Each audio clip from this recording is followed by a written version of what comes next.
communist imagery and rhetoric used by group at the core of the kingdom's street protest campaign. The RT or Restart Thailand logo was used in a communiqué by the Free Youth movement together with the language of labor, reminiscent of early 20th century Europe when communism emerged in Russia as an oppressive ruling force. The logo resembles the hammer and sickle which became a leitmotiv for this form of government around the world. The move will raise question marks over the true nature of the progressive movement in Thailand, which former Army Chief, General Apirat Kongsompong described as communistic in its thinking in a controversial speech in October last year. The deputy leader of the Democrat Party, Apirat Kongsompong, warned on Wednesday that the student-led protest movement may end up choking off democracy in Thailand after a core element launched a provocative manifesto, last Sunday, with a hammer and sickle logo and raised the question of a republic in Thailand with the rhetoric of revolutionary struggle which ushered communism into early 20th century Russia and which was later aped by extreme left-wing groups in Western countries, notably in Europe during the 1960s and 1970s. The communiqué by the Free Youth group has led to a government investigation to determine the intent of those behind it. Prime Minister Prayut Chan-o-cha has warned that any seditious activity would be dealt with decisively. He also rejected any suggestion of a republic as impossible in Thailand. A core group within the student-led protest movement shocked the kingdom and many observers last weekend by releasing a new logo evoking the spirit of communism and accompanied it with a manifesto for a single-issue movement with talk of a revolution among the laboring classes. The document also posited the theory that Thailand could become a republic.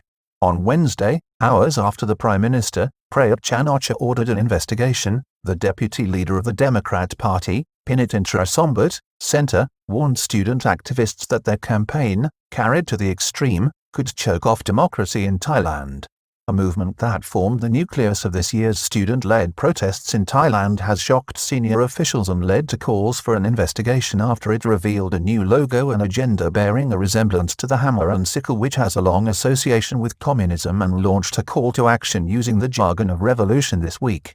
This is a new movement with none of the same to awaken awareness of all oppressed laborers. Whether you are a student, an office employee, a housemaid, a security guard, farmers, civil servants, we are all the oppressed laborers, the group's statement read.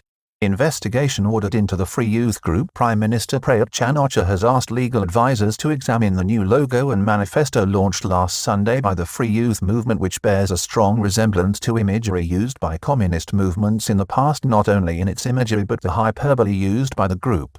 The government leader stressed that he was, first of all, ordering an evaluation of the nature of the message to determine if it constituted illegal and potentially subversive activity. Thailand is not a republic and it would be impossible, says PM as he orders probe into Free Youth group. He warned that authorities could take into account the intent of political activists and if this was, indeed, a radical new posture.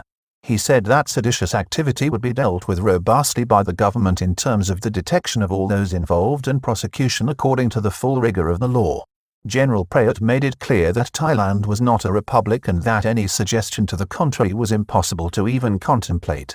Student group have raised the issue of a republic. Free Youth, whose Secretary General is Thathat Ruangprapakitsari, appeared to suggest strongly that Thais should consider the question of a republic as one of the options for the future of the country. The group quoted Thomas Paine, one of the great political theorists and philosophers of the 18th century who inspired the American Revolution in 1765 when he said, "Since all men are born equal, no man could have the right to establish his family as forever presiding over others." It launched its manifesto on Sunday last and described itself as a single-agenda movement. Democrat Party Deputy Leader chides protesters the rhetoric used by Free Youth, last weekend, has drawn a muted, shocked, critical but somewhat light-hearted response from politicians and commentators in Thailand. Deputy Democrat Party Leader, Apirat Kongsompong, on Wednesday, noted that asylum seekers and those seeking freedom from oppression in the world do not seem to be seeking refuge in communist China. He noted that the young people of today appeared to be questioning democracy in Thailand and suggested that their actions and more radical protest activity such as this move, with a symbol associated with communism, might lead to democracy in Thailand being choked off.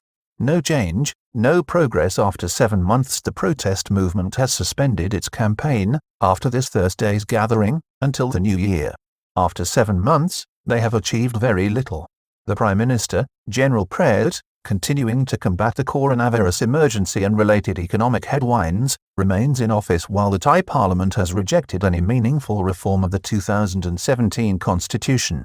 The movement's calls for reform of the monarchy have been greeted with wariness by the public, with opinion polls indicating no mood on the part of the general population to pursue such an agenda, while increased visibility of King Ma Vajiralongkorn and Queen Suthida, at this time of crisis, has generated more goodwill for the country's highest institution.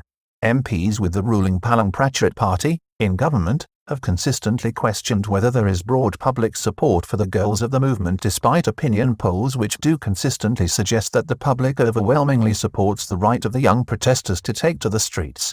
Radical change in politics stateside may impact here.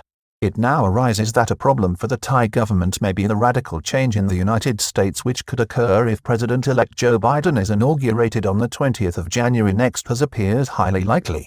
U.S. President Donald J. Trump is still vehemently challenging the result, just days before the Electoral College is due to meet on the 14th of December. Many Trump supporters and those on the right of the now extremely polarized political landscape in America and among expats in Thailand, liken the radical progressive agenda being pursued there as a potential path towards communism adjusted for the modern interconnected world. Incoming Vice President Kamala Harris, during the election, stated clearly that equality of outcome must be the new goal of government and not just equality of opportunity. This is a political message we have not heard before in America except among fringe left-wing thinkers. Thai community in the U.S. took to the streets to support the protest movement in Los Angeles on the 27th of October last. Protests were staged by the Thai community in Los Angeles, California, a staunchly Democratic Party stronghold and home to a large proportion of the growing and influential Thai diaspora in the United States.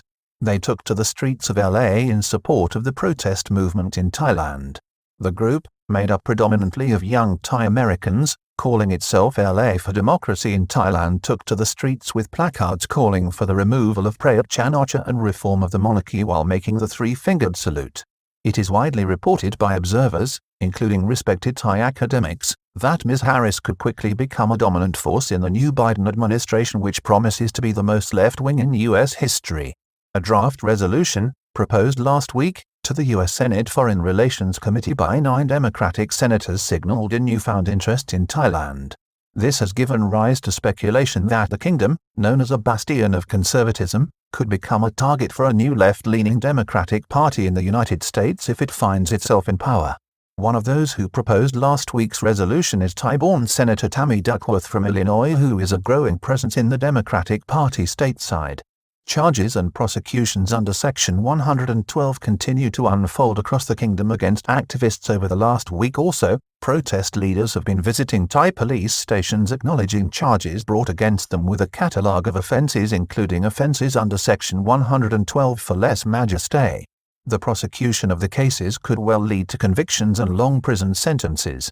This could prove to be a critical factor in the ongoing struggle. On Wednesday, key protest leaders Panusaya Rungsathirora Tanakul and Parit Chawarak or Penguin acknowledged the latest charges against them under Section 112 for lèse majesté at the headquarters of the Technology Crime Suppression Division in Bangkok. Mr. Parit described the charges against him as political persecution. The protest on Thursday brought down the curtain on this year's street actions. However, the leaders were defiant and promised to renew and expand their campaign in the new year and on into 2021.